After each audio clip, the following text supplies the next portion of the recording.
जय हिंद। स्वागत सभी का पुनः मेरे चैनल और एक और वीडियो है भारत के हैदराबाद में स्थित एक और सेंट्रल यूनिवर्सिटी जिसका नाम है इफ्लू। इफ्लू में आए हैं एप्लीकेशन फॉर्म, जिसकी जानकारी आपको मिल चुकी होगी। बहुत से यूट्यूबर ने इसके ऊपर वीडियो बनाए हैं, मैं भी उसी क्रम में से एक हूँ। एक वीडियो लेकर आया हूँ उसी यूनिवर्सिटी का कि किस सब्जेक्ट के किस विषय में आई हैं, कितनी कितनी सीटें जिसके लिए कर रहे हैं आवेदन। इस बात का रखिएगा ध्यान, BA, MA, BEd, डिप्लोमा और PhD पाठ्यक्रम। BA, MA, BEd, डिप्लोमा और PhD पाठ्यक्रम के सब्जेक्ट में कितनी सीटें आई हैं उसकी बात करेंगे, और वह सीटें किस किस कैंपस में आई हैं उसकी भी बात करेंगे। और आपने अप्लाई नहीं किया है तो अप्लाई कर दीजिएगा 30 अगस्त 2021 से पहले, इस बात का ध्यान रखिएगा। और 9 सितंबर को और 18 सितंबर को होने वाली हैं इसके एंट्रेंस एग्जामिनेशन यानी कि प्रवेश परीक्षाएं। इस बात की भी आपको जानकारी है। तो चलते हैं कंप्यूटर स्क्रीन पर, नोटिफिकेशन और प्रोस्पेक्टर जो वेबसाइट पर मौजूद है, देखते हैं किस विषय में आई हैं, कितनी सीटें, किस कैंपस में हैं। और एग्जाम तो आपको मालूम ही है, 100 क्वेश्चन आएंगे, MCQ माध्यम से कंप्यूटर पर एग्जाम होगा। CBT मोड पर, OMR नहीं होगा, आपको गोले गोले नहीं मारने हैं। कंप्यूटर में एक सवाल 4 जवाब टिक करना है, नेक्स्ट करके सेव करके आगे बढ़ जाना है। यह एग्जाम का पैटर्न है, आप सभी जानते हैं। एग्जाम कहां होगा इसके बारे में भी आपको जानकारी है, एग्जाम सेंटर बताने की आपको जरूरत नहीं है, फिर भी मोटा मोटा 10 सेकंड लगेंगे, आपको एग्जाम सेंटर के बारे में जानकारी दे देते हैं।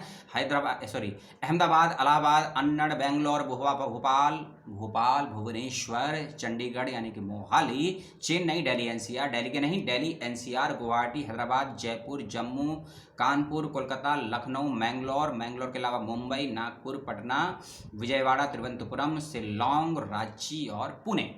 इन जगहों पर आप अपना एंट्रेंस एग्जामिनेशन दे सकते हैं। इन स्टेट्स में, इन सिटीज़ में जाकर आप बात करते हैं सीट्स की। इंग्लिश, BA ऑनर्स इंग्लिश 40 सीटें हैं हैदराबाद कैंपस की, 40 सीटें हैं लखनऊ कैंपस की, और 40 सीटें हैं 20 सीटें हैं शिलोंग कैंपस की। ठीक है, ध्यान से सुनिएगा। BA ऑनर्स इंग्लिश 40 सीटें हैं लखनऊ में, और हैदराबाद कैंपस में 20 सीटें हैं शिलोंग में, क्योंकि इफ्लू यूनिवर्सिटी के 3 सेंटर हैं, आप सभी जानते हैं, लखनऊ, हैदराबाद और शिलोंग। ठीक, अब आते हैं अरबिक में आई हैं 20 सीटें, कैंपस हैदराबाद। चाइनीज़ में 20 सीटें, हैदराबाद। फ्रेंच में 20, हैदराबाद। जर्मन में 20, हैदराबाद। जैपनीज़ में 20, हैदराबाद। कोरिया एक साउथ कोरिया देश है ना, आपने सुना होगा, किम जोंग आया है नाम यार, किम जोंग। कोरियन में 20 सीटें हैं हैदराबाद कैंपस। पर्शियन में 20 सीटें हैदराबाद कैंपस। रशियन में 20 सीटें हैदराबाद कैंपस। स्पेनिश में 20 सीटें Hyderabad campus. BA honours journalism and mass communication 20 सीटें, लेकिन शिलोंग कैंपस। क्योंकि फॉर्म भरते वक्त आपको ये याद रखना है कि आपने आवेदन हैदराबाद यूनिवर्सिटी के किस कैंपस में किया है, उसी के अनुसार आपकी काउंसलिंग, एंट्रेंस और इंटरव्यू में आपको मेरिट के आधार पर एडमिशन दिया जाएगा। इस बात का विशेष रूप से ध्यान रखिएगा। अपने सेंटर का नाम और अपने सब्जेक्ट को जरूर ध्यान से याद रखिएगा। MA सब्जेक्ट में चलते हैं, इंग्लिश। अब देखिए, इंग्लिश में भी 3 कैंपस में अलग अलग सीटें आई हैं। कुछ कैंपस में 30, कुछ में 40, कुछ में 90 सीटें आई हैं। तो 30 सीटें शिलोंग कैंपस में आई हैं MA इंग्लिश की, 40 सीटें इंग्लिश की आई है लखनऊ कैंपस में, और 90 सीटें आई हैं इंग्लिश की हैदराबाद कैंपस में MA के अंदर। MA इंग्लिश लिटरेचर, क्योंकि जो मैंने पहले बताया ना इंग्लिश का, उसका नाम है पूरा MA कैफेटेरिया, MA कैफेटेरियन या कैफेटेरिया, उसकी सीटें अब हैं MA इंग्लिश लिटरेचर, जिसमें 20 सीटें हैदराबाद कैंपस, और MA इंग्लिश लिटरेचर में ये दूसरी है आपकी 30 सीटें शिलोंग कैंपस में। 20 सीटें Hyderabad campus MA English literature, और 30 सीटें MA English literature Shillong campus में। लिटरेचर इन इंग्लिश, अब ये लिटरेचर था, अभी लिटरेचर्स लगा दिया, ES लगा दिया इसके अंदर। ये है MA लिटरेचर्स इन इंग्लिश, 20 सीटें हैदराबाद कैंपस। कंपैरेटिव लिटरेचर, तुलनात्मक साहित्य 20 सीटें MA में, कंपैरेटिव लिटरेचर MA 20 सीटें हैदराबाद कैंपस। MA लिंग्विस्टिक्स यानी कि भाषा विज्ञान 20 सीटें आई हैं तीनों कैंपस में, हैदराबाद, लखनऊ और शिलोंग। अगला है आपका English language and teaching, English language and teaching, techniques नहीं है, टीचिंग है, थोड़ा स्पेलिंग और बोलने में दिक्कत ना हो इसीलिए MA English language and teaching में 20 सीटें आई हैं, हैदराबाद कैंपस में है। सभी सब्जेक्ट में, BA हो, MA हो, PhD हो, सभी में MCQ माध्यम के सवाल जवाब से पूछे जाएंगे। 100 क्वेश्चन होंगे। मेरिट कितने बजे आएगी वो तो एंट्रेंस के बाद आपको मालूम चली जाएगा। अगर और जानना चाहते हैं तो थोड़ा प्रोस्पेक्टर को डीपली पढ़ लीजिएगा, सब क्लियर हो जाएगा। कहाँ पे थे हम? इंग्लिश लैंग्वेज लिटरेचर में 20 सीटें हैं हैदराबाद कैंपस में। Mass communication, journalism and mass communication JMC में 20 सीटें हैं दोनों कैंपस में। 20 सीटें हैदराबाद में और 20 सीटें शिलोंग कैंपस में। एमए हिंदी, हिंदी साहित्य में, हिंदी साहित्य नहीं लिखा है इसमें, ओनली हिंदी लिखा भी है। हिंदी साहित्य भी हो सकता है, हिंदी लिंग्विस्टिक भी हो सकता है, हिंदी लिटरेचर भी हो सकता है। इसकी जानकारी आप विभाग और विश्वविद्यालय से कंसल्ट कर लीजिएगा कि एमए हिंदी में 20 सीटें हैदराबाद कैंपस, कंप्यूटेशनल लिंग्विस्टिक में 20 सीटें Hyderabad, Arabic language and literature 20 सीटें हैदराबाद, और उसके बाद है French language and literature 20 seat Hyderabad, German language and literature Hyderabad 20 सीटें, जैपनीज में 20 है, ये है हिस्पैनिश में 20, स्पेनिश नहीं है हिस्पैनिश, HISPANIC हिस्पैनिश 20 सीट हैदराबाद, और उसके बाद है आपका जैपनीज में 20 सीटें हैदराबाद, रशियन लैंग्वेज लिटरेचर में 20 सीटें हैं।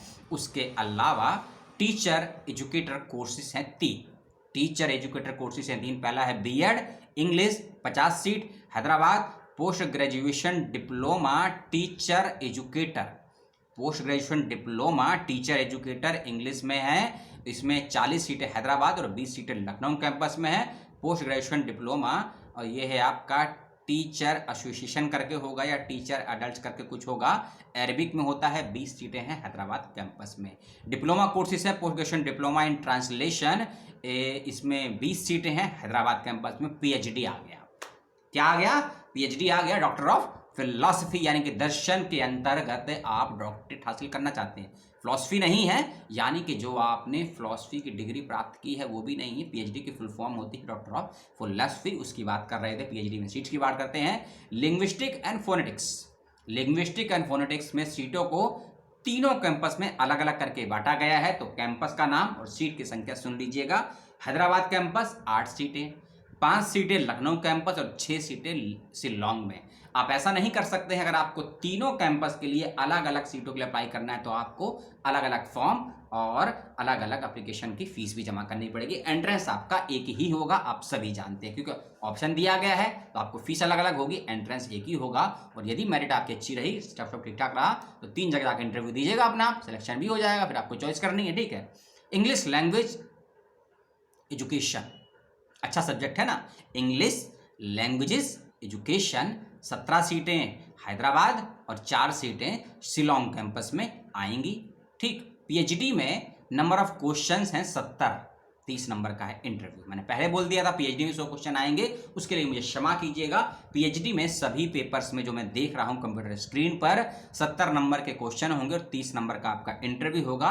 कंप्यूटर बेस्ड आपका टेस्ट होगा, पेपर ऑनलाइन होगा, जो भी आपने सिटी का चयन किया होगा ओएमआर नहीं होगा। लिंग्विस्टिक एंड फोनेटिक्स के अलावा अगला सब्जेक्ट बताया इंग्लिश लैंग्वेज एंड लिटरेचर, 17 सीटें हैदराबाद कैंपस, 4 सीटें शिलोंग। अगला सब्जेक्ट है एजुकेशन, ओनली एजुकेशन। पहला था इंग्लिश लैंग्वेजेस एजुकेशन और अब है ओनली पीएचडी एजुकेशन, जिसमें 1 सीट आई है हैदराबाद कैंपस की। पीएचडी हिंदी 4 सीटें Hyderabad, Indian and world literature, Indian and world literature. यदि आप थोड़ा मॉडर्न इंडियन लैंग्वेज को पढ़ते होंगे MIL को, तो आपको इस विषय की समझ होगी। यदि आप लिंग्विस्टिक को पढ़ते होंगे, समझते होंगे, तो आपको इस विषय की समझ होगी। यदि आप एंशिएंट इंडियन हिस्टोरिकल कल्चरल विषय को समझते होंगे तो भी आपको इस विषय की समझती होगी। यदि आप ट्राइबल स्टडीज को या कंपैरेटिव रिलीजियस लिटरेचर को समझते पढ़ते होंगे तब भी इस विषय की आपको समझ होगी। इंडियन एंड वर्ल्ड लिटरेचर की बात कर रहा हूँ, इसमें हैदराबाद कैंपस में आई हैं 7 सीटें। इंग्लिश माध्यम में यह सब्जेक्ट पढ़ाया जाएगा, इस बात का विशेष रूप से ध्यान रखिएगा। इंग्लिश लिटरेचर, हिंदी लिटरेचर में आई हैं 4 सीटें और अब है इंग्लिश लिटरेचर में 8 सीटें हैं हैदराबाद कैंपस में, 5 सीटें हैं लखनऊ कैंपस में। कंपैरेटिव लिटरेचर तुलनात्मक साहित्य, ये भी इंग्लिश में चलता है, 4 सीटें हैं। ट्रांसलेशन स्टडीज 1 सीटें हैं। एथिक्स एंड फिलॉसफी 2 सीटें हैदराबाद कैंपस। अब ये एथिक्स शब्द है ना, यानी कि जिसे हम शोध के संदर्भ में बोलते हैं, क्या व्यक्ति की गुणवत्ता होती है, ठीक है, क्या क्या नैतिकताएं होती हैं, इस तरह के कोर्सेज बहुत कम यूनिवर्सिटीज़ में होते हैं। JNU है, जामिया है, पौंडीचेरी है, हैदराबाद है, कुछ हद तक कुछ मानू में भी होता है, लेकिन बहुत कम जगह होते हैं। कोर्स बेहतरीन है, इसको बहुत बड़ा है, इस कोर्स इसका कहते हैं ना बहुत बड़ा, क्योंकि एथिक्स की ज़रूरत हर जगह होती है। यदि आपने बेरा या एरा के बारे में सुना होगा आपने, ठीक है ना, एक ब्रिटिश एजुकेशनल रिसर्च एसोसिएशन होता है और एक होता है इंग्लिश एसोसिएशन रिसर्च का, यानी कि जो आप रिसर्च करते हैं पीएचडी की या एमफिल की, उसके लिए जो गुणवत्ता की जांच होती है ना, प्लेजरिज्म की जांच होती है, उसका संबंध होता है एथिक्स से। और इसी एथिक्स को लेकर government of India, ministry of education ने कुछ नए पेपर को स्टार्ट किया है पीएचडी में 20 और 21 के सेशन से, इसलिए एथिक्स का ये कोर्स आपके लिए बहुत अच्छा है। Ethics and philosophy 2 seat PhD Hyderabad campus. Film studies and visual arts, film studies and visual culture not a arts, visual culture में 3 सीटें Hyderabad campus. French language and literature में 6 सीटें, रशियन लैंग्वेज लिटरेचर में 4 सीटें, जर्मन में 1, स्पेनिश में 3। ये सभी सीटें थी पीएचडी की यूनिवर्सिटी ऑफ इफ्लू में। ठीक, इस बात का आप सभी बच्चे विशेष रूप से ध्यान रखिएगा, और कोई मेरे लिए सुझाव, आपकी कोई समस्या हो तो बता दीजिएगा। The English and foreign languages university Hyderabad, Shillong और लखनऊ कैंपस की सीटें जो मैंने आपको बताई, उसको लेकर पुनः कहता हूँ, कोई समस्या हो, बोलने में मेरी दिक्कत हो गई तो पूछ लीजिएगा। नेक्स्ट वीडियो का वेट कीजिएगा, और आपके कोई सवाल यदि हो ना दोनों वीडियो को देखने के बाद, तो कमेंट बॉक्स में छोड़ दीजिएगा। लास्ट के वीडियो में उसको कवर कर लिया जाएगा। और हाँ, 30 अगस्त से पहले भैया अप्लाई कर दीजिएगा। SC ST वाले, OBC वाले, सबका फीस का रेशियो भी अलग अलग है, मेरिट भी अलग अलग है, एंट्रेंस में नंबर ऑफ क्वेश्चन तो सेम रहेंगे, मेरिट में आपको फायदा हो जाएगा, वो सब आप देख लीजिएगा। और पीएचडी के बच्चे एरिया ऑफ रिसर्च को भैया देख लीजिएगा। ठीक, जो भी पीएचडी में अप्लाई करेंगे, सिनॉप्सिस बनाएंगे ना, वो अपना एरिया ऑफ रिसर्च को देख लीजिएगा, एलिजिबिलिटी क्राइटेरिया को देख लीजिएगा, क्योंकि ऐसा ना हो कि आपने अप्लाई कर दिया पीएचडी के लिए, पता लगा आप MA किसी और सब्जेक्ट है इंटरडिसिप्लिनरी में या फिर अलाइड में कंसिडर नहीं हो रहा, तो आपको समस्या हो सकती है। इसीलिए एलिजिबिलिटी को जरूर देख लेंगे पीएचडी के बच्चे और एमए के बच्चे, खासकर इस बात का ध्यान रखिएगा। और एक चीज बताना भूल गया, यदि आप बीए के 3rd ईयर में हैं, एमए के 2nd ईयर में हैं, कोई दिक्कत नहीं आती है आपका, चाहे रिजल्ट ना आया हो एग्जाम, आप तो भी यदि बीए के 3rd ईयर में है तो एमए में अप्लाई कर सकते हैं, और यदि एमए के 2nd ईयर में है तो आप पीएचडी में अप्लाई कर सकते हैं, कोई दिक्कत नहीं है। 31 दिसंबर 2021 तक आपको अपना कंप्लीट रिजल्ट कंप्लीट जमा करना होगा यूनिवर्सिटी में। यूजीसी का आदेश आ चुका है, ऑर्डर आ चुका, कोई डरने घबराने की जरूरत नहीं है। तो बहुत सी समस्या होती है बच्चों को कि हमारा तो अभी एग्जाम नहीं हुआ, 4th सेम का कैसे अप्लाई करें, हमारा तो रिजल्ट बैठे। कोई समस्या नहीं है, अप्लाई करिए 100%। भारत के किसी भी विश्वविद्यालय में, स्टेट में, प्राइवेट में, सेंट्रल में, डीम्ड में, मिनिस्ट्री ऑफ एजुकेशन ने साफ क्लियर कट कह दिया है कि 31 दिसंबर 2021 तक बच्चों से कोई यूनिवर्सिटी दबाव नहीं डालेगी रिजल्ट को मांगने के लिए। इस बात का विशेष ध्यान रखिएगा आप सभी बच्चे। वीडियो में इतना ही, मिलते हैं नेक्स्ट वीडियो में, तब तक के लिए टेक केयर, जय हिंद, जय भारत, सलाम।